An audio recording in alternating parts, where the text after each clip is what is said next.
Class 12th Commerce, subject Accountancy, chapter number 5, Accounting Ratios. It is lecture number 12. Now move on to return on investment ratio. This ratio reflects the overall profitability of the business.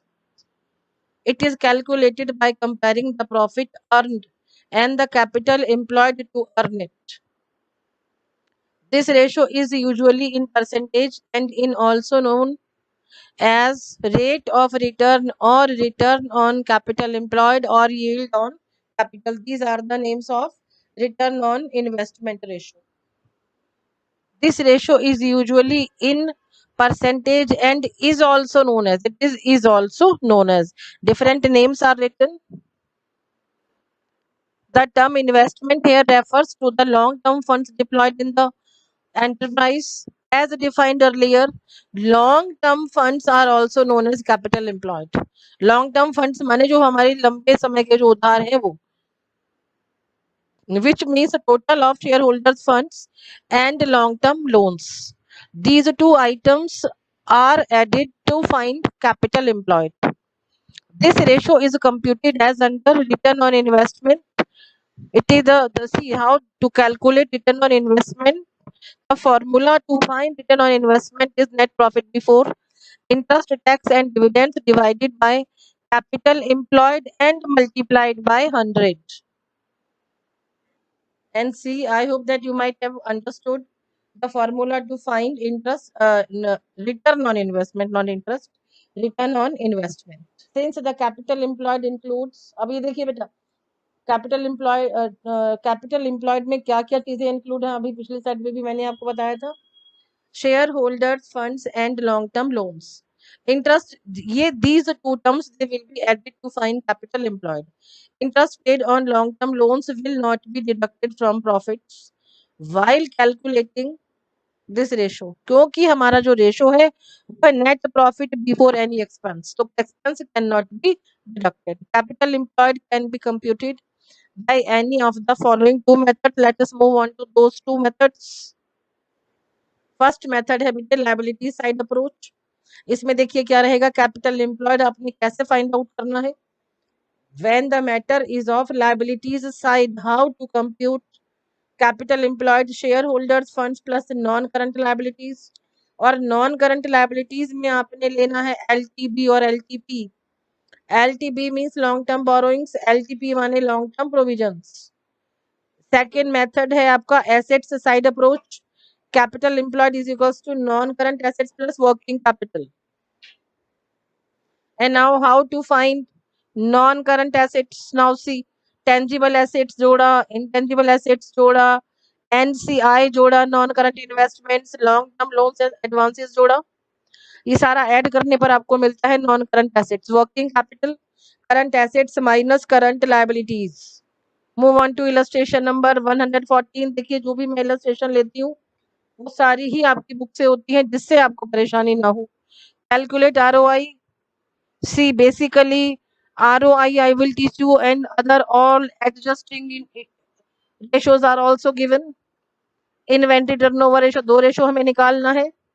Opening inventory, closing inventory, carriage inwards, purchases, current assets, current liabilities, non-current assets, indirect expenses and revenue from operations. These are given 30,000, 40,000, 10,000 rupees, 1 lakh, 50,000, 20,000, 80,000, 15,000 and rupees 2 lakh. This is the overall information that is given to you in illustration. You have to find return on investment ratio and ITR, inventory turnover ratio. And now move on to solution. Return on investment देखिए आपको given है, इसमें net profit before interest tax और dividend होता तो हम वो भी लेते.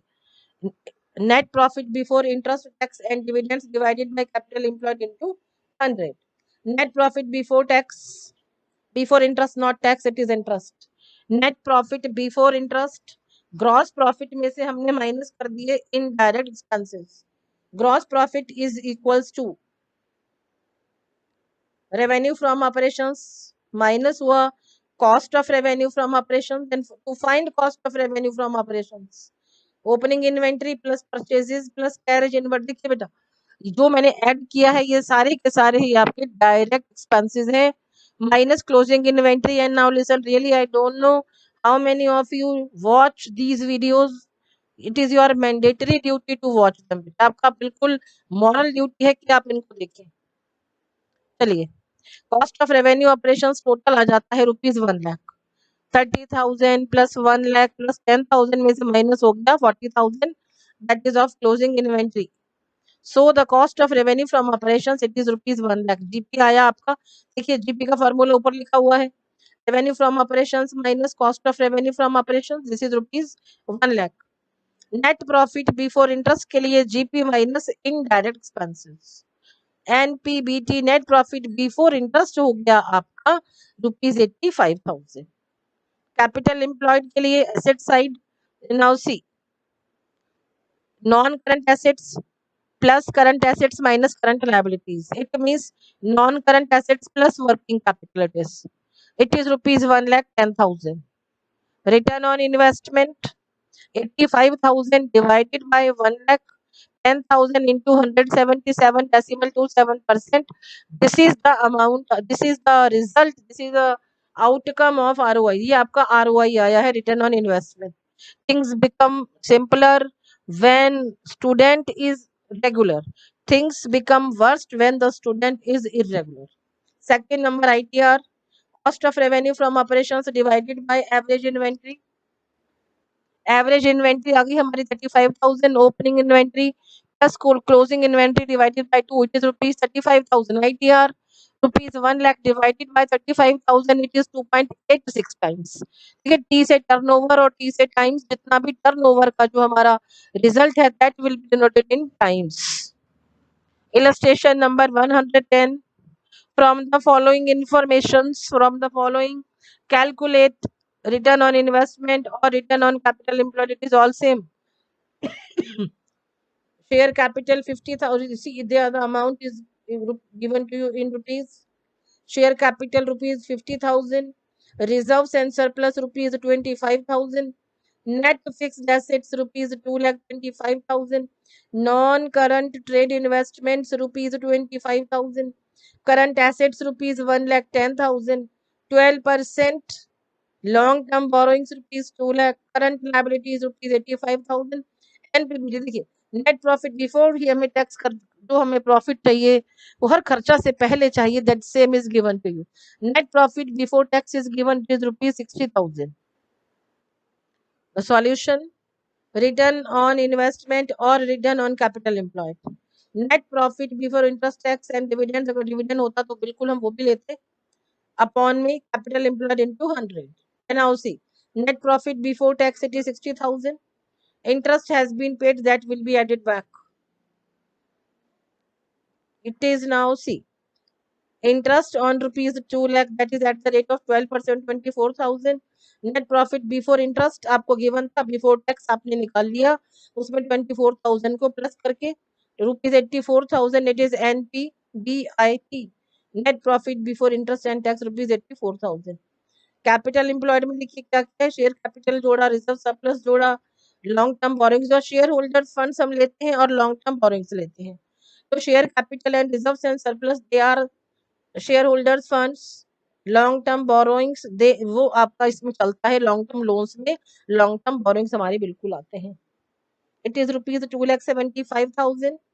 सो ROI आता है आपका 30.55%। And I hope that you people are getting all this.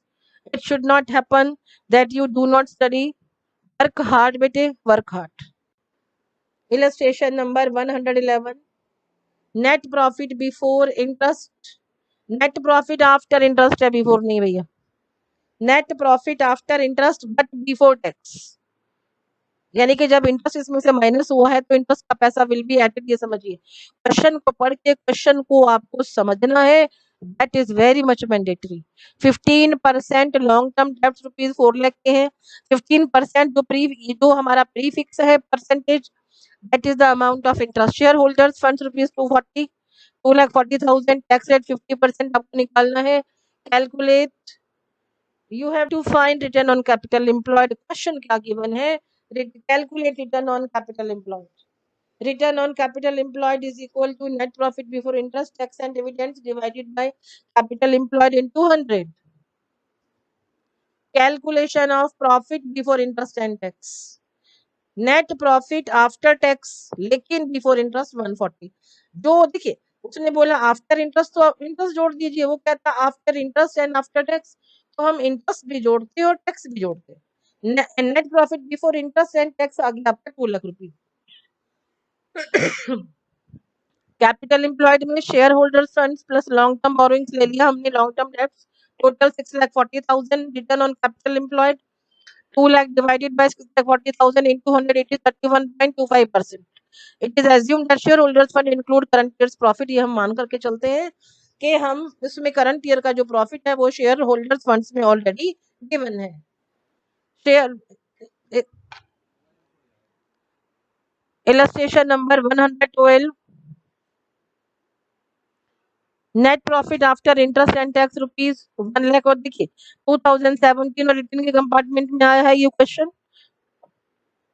whatever the questions they are of boards, उनको ध्यान से करना है आप लोगों को. Current assets rupees 4 lakh, current liabilities rupees 2 lakh, tax rate 20%, fixed assets rupees 6 lakh, 10%, long term debts आपको given. देखिए अब 10% 4 लाख पर आपको 10% का इंटरेस्ट देना है.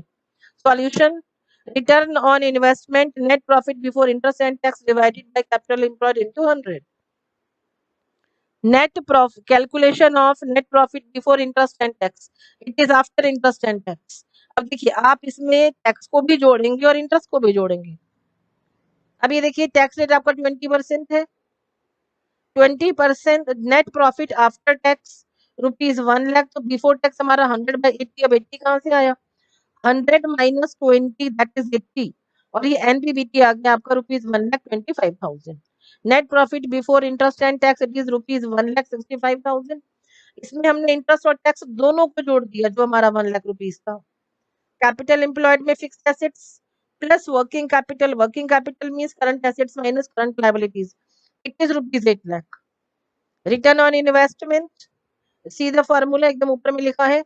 NPBT divided by capital employed 1,65,000 divided by 8,000 into 100, ये आता है आपका 20.625%, 20.625%. This is return on investment.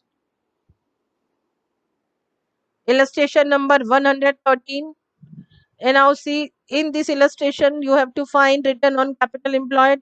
Gross profit rupees 1 lakh, office administration expenses it is 10,000, selling distribution 25,000 rupees. Interest आपको गिवन है एलटीबी पे. एलटीबी लॉन्ग टर्म डेब्ट्स और long term borrowings rupees 8,000. Tax is 12,000.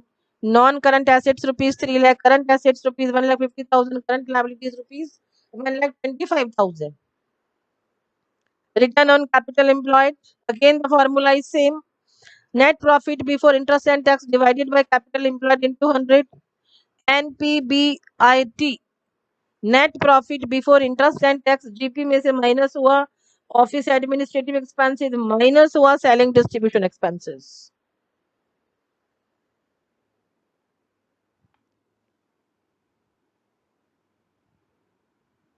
Now move on to solution. Return on capital employed is equals to net profit before interest and tax divided by capital employed into 100. NPBT कैसे निकालते हैं? GP में से minus हुआ office administration, minus हुआ selling distribution.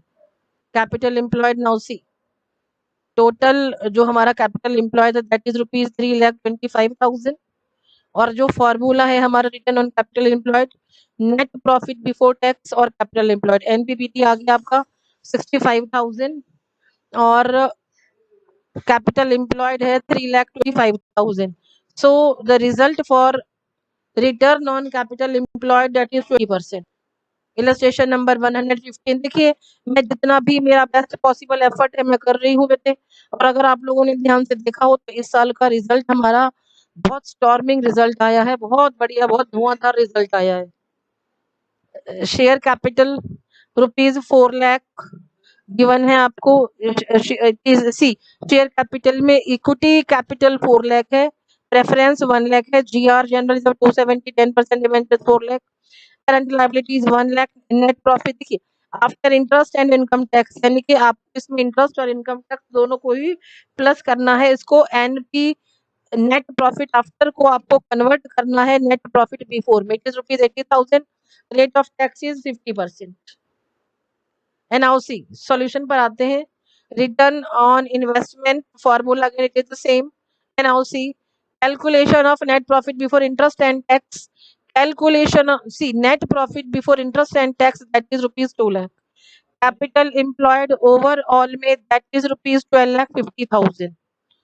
And now capital employed आता है, see after that move on to return on investment. Net profit before interest and tax आ गया आपका 2 लाख। कैपिटल एम्प्लॉयड आया आपका 12,50,000।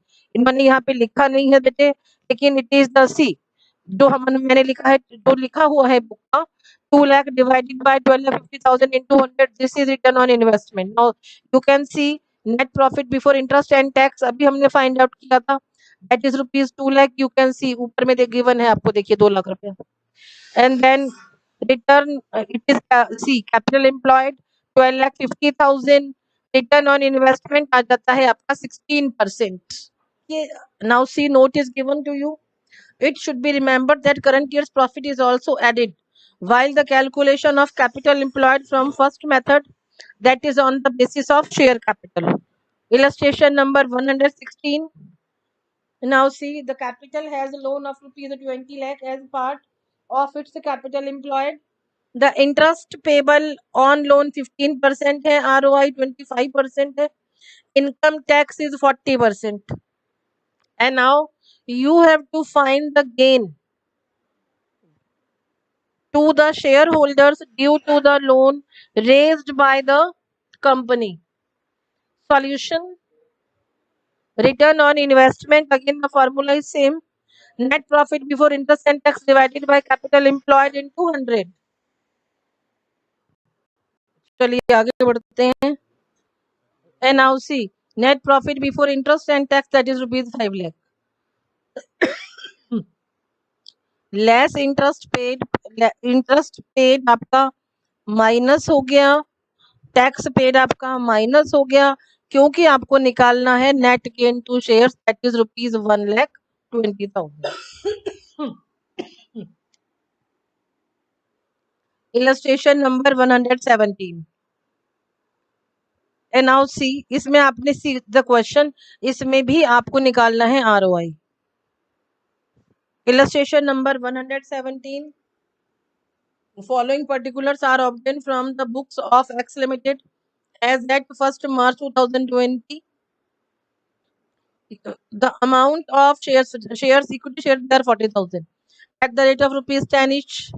They are of ₹4 lakh. 12% preference share capital. See this 12% का मतलब है कि 12% dividend will be given to preference shareholders. Capital preference share capital 12%, that is of ₹1,60,000, reserve 50,000. P&L balance 2 lakhs. 15% long term borrowings 1 lakh, long term provisions 40,000. Net profit for the current year after the payment of interest and tax amounted to ₹2,04,000. Tax rate है आपका 40%। You are required to calculate interest on, हाँ interest नहीं है बेटा, it is return on investment ROI। Solution: return on investment ROI, how it is to be found? Net profit before interest and tax divided by capital employed into 100। और capital employed में रहता है आपका share holders funds plus long term borrowing. Share holders funds में क्या आ गया देखिए, equity share capital, preference share capital, reserve, surplus. Surplus माने P&L का बैलेंस प्रॉफिट। और लॉन्ग टर्म बोरोइंग्स में आ गए आपके जितने भी LTP और LTP दोनों आ जाते हैं बेटा। 15% long term borrowings plus 15 plus long term provisions. Total amount of capital employed is 9,50,000. There see calculation of net profit before interest and tax, that is of ₹2,04,000. अब इसमें now see it is given net profit after interest and tax. Interest और टैक्स के बाद वाला profit is 2,04,000 and you have to find net profit before tax. 100 में से 40 minus हो गया 100/60, it is 3,40,000 net profit before tax. Interest आपने प्लस करना है 15,000 का, Net profit before interest and tax it is rupees 3,55,000. ROI कैसे find out करते हैं? See on the top. Net profit before interest and tax divided by capital employed into 100. Net profit before interest and tax it is rupees 3,55,000. Capital employed rupees 9,50,000 into 137.43%. It is return on investment. Illustration number 109 from the following balance sheet of X Limited. Now see equity and liabilities, shareholders funds, share capital rupees 2 lakh, reserve surplus rupees 70,000, LTB 1 lakh है, long term borrowings. Non current liabilities का मतलब है वो liabilities जो मुझे 1 साल के बाद में पे करना है. Long term provision rupees 30,000, current liabilities 180, total हो गया 580. नॉन करंट एसेट्स 340 का मतलब है 3,40,000. करंट एसेट्स 240, 241 है 2,40,000, overall 5,80,000. And now see notes में आपको गिवन है reserves and surplus. Reserves given है 5 lakh, profit for the year 65,000. Then second number पर आपको गिवन है long term borrowing 15% debentures 1 lakh रुपया. You have to calculate ROI. Return on investment formula is same, calculation of net profit before interest and tax, profit as per balance sheet 65,000. Interest will be added because the in 65,000 rupees में से हमने interest हमने पे कर दिया है, इसलिए interest will be added back. Net profit before interest and tax it is rupees 80,000. Illustration का नंबर 121. अब इसमें देखिए आपको ये बताना है कि ऑपरेटिंग रेशो आपको गिवन है 75% कि because of the following reasons what will happen. Ratio हमारी इंक्रीज होगी, डिक्रीज होगी या नॉट ऑल्टर होगा. परचेज ऑफ गुड्स में क्या होगा? परचेज रिटर्न्स गिवन है. Revenue from operations, revenue from operations returns. Goods costing rupees 10,000 they have been withdrawn for personal use. 6 number पर देखिए ऑफिस, इसमें से sale of office and selling expenses are given, have been increased by rupees 12,000. Sale of machinery 20,000. Loss on sale of machinery 5,000. Payment to trade payables rupees 10,000. Assuming that operating cost is variable, that is variable का मतलब है it varies by the percentage or as sales. अब ये देखिए solution पर मैं आ रही हूँ. ऑपरेटिंग रेशो है cost of revenue from operations plus operating खर्चे minus operating income divided by net revenue from operations into 100. First number में देखिए there will be change increase in purchases and closing. आपने सामान खरीदा है, you have bought goods for rupees 25,000. 25,000 का आपने सामान खरीदा. सामान खरीदने से परचेज बढ़ा और क्लोजिंग इन्वेंट्री बढ़ा. Hence cost of revenue from operations वो हमारा अनचेंज रहेगा, वो एज इट इज रहेगा. फर्स्ट का नो चेंज, सेकंड में भी नो चेंज है. There will be equal decrease in purchases and closing inventory. Now see condition क्या थी हमारी? परचेज रिटर्न, उतना ही मेरा स्टॉक कम होगा, उतना ही मेरा परचेज कम होगा. So there is no change. Third number क्या था देखिए revenue from operations 40,000. There will be no change क्योंकि जो हमारा operating ratio of the company 75%.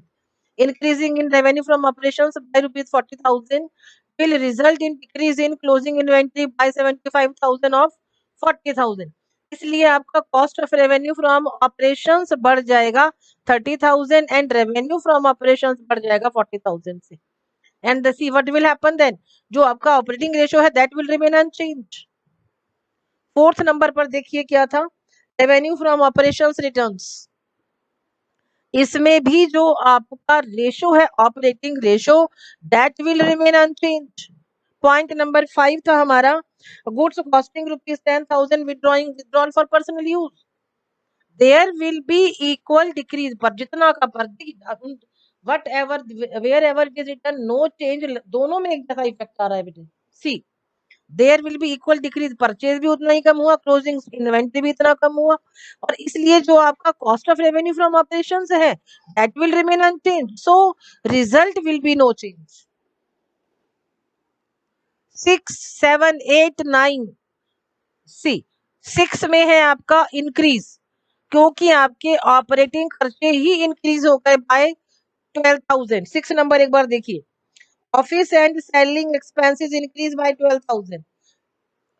See, when the operating expenses they have been increased, तो सीधी सी बात है बेटे कि जो आपका ऑपरेटिंग रेशो है that will be increased. 7, 8 and 9 there will be no change. Neither the operating cost and nor the revenue from operations they are affected. देखिए 7 number में क्या था, सेल ऑफ मशीनरी, जिसका ऑपरेटिंग रेशो से कोई मतलब नहीं है। Loss on sale of inventory, operating ratio से कोई मतलब नहीं है उनका बेटे, कोई मतलब नहीं है। 9th में था आपका पेमेंट टू ट्रेड पेबल, देते जाइए किसी को भी। See this type of transactions they do not give any effect on operating ratio, so the answer is no change. Illustration number 122।